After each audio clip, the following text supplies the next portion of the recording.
ബഹിരാകാശ നിലയത്തിൽ കഴിയുന്ന ഇന്ത്യൻ വംശജ സുനിത വില്യംസ് ഉൾപ്പെടെയുള്ള യാത്രികരുടെ മടങ്ങിവരവ് വൈകുമെന്നും ഇവരെ മടക്കിക്കൊണ്ടുവരുന്നതിനുള്ള തീയതി നിശ്ചയിച്ചിട്ടില്ലെന്നും അമേരിക്കൻ ബഹിരാകാശ ഗവേഷണ ഏജൻസി നാസ അറിയിച്ചു. മടക്കം സംബന്ധിച്ച് ആശങ്ക ഉയരുന്നതിനിടെയാണ് മടങ്ങിവരവ് ഇനിയും വൈകുമെന്ന് നാസ അറിയിച്ചിരിക്കുന്നത്.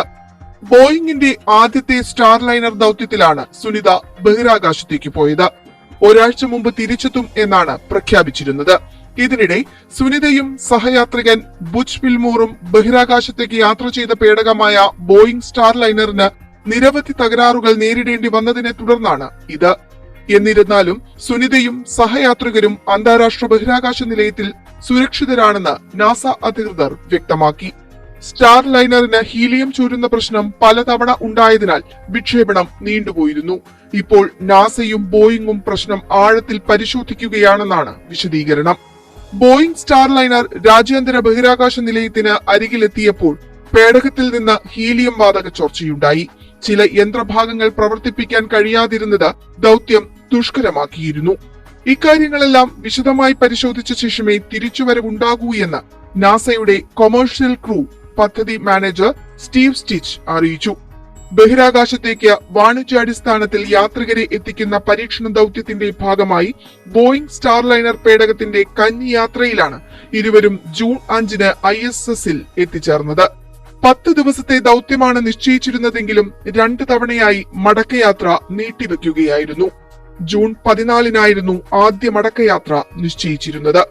പിന്നീട് ഇത് ഒഴിവാക്കി ജൂൺ 26 എന്ന പുതിയ തീയതി നാസ നിശ്ചയിച്ചു. എന്നാൽ ഇതും മാറ്റിവെച്ചു.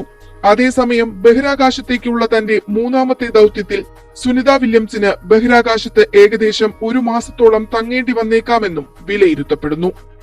ബോയിങ് സ്റ്റാർലൈനറിന്റെ 28 ത്രസ്റ്ററുകളിൽ 5 എണ്ണത്തിന് പ്രശ്നങ്ങളുണ്ട്. കൂടാതെ ബഹിരാകാശ പേടകത്തിൽ 5 ഹീലിയം ചോർച്ചയുണ്ടായി.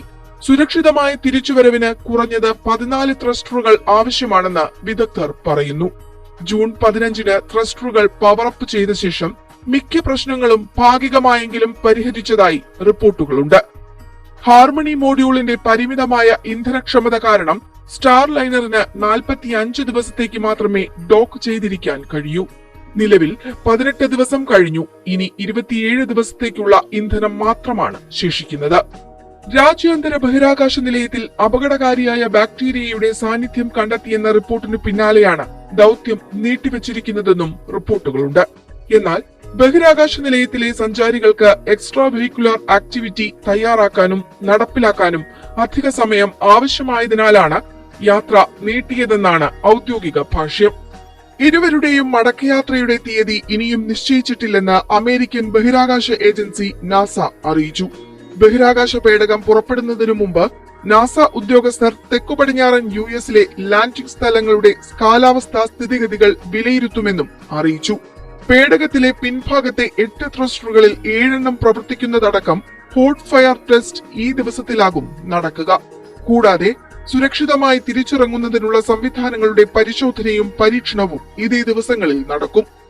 നാസയുടെ കൊമേഴ്ഷ്യൽ ക്രൂ പ്രോഗ്രാമിന്റെ ഭാഗമായിട്ടുള്ള സ്റ്റാർലൈനറിന് വേണ്ടി നടത്തുന്ന ആദ്യ പരീക്ഷണ യാത്ര കൂടിയാണ് ഇത്.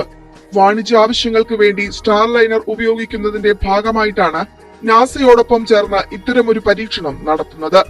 ബഹിരാകാശത്തേക്കുള്ള പരീക്ഷണ ദൌത്യത്തിൽ പേടകം പറത്തുന്ന ആദ്യ വനിതയാണ് സുനിത. നിലവിൽ 322 ദിവസം സുനിത ബഹിരാകാശത്ത് ചെലവഴിച്ചിട്ടുണ്ട്. US നേവൽ അക്കാദമിയിൽ പഠിച്ചിറങ്ങിയ സുനിത 1998-ലാണ് നാസയുടെ ബഹിരാകാശ സഞ്ചാരത്തിന് തിരഞ്ഞെടുക്കപ്പെട്ടത്.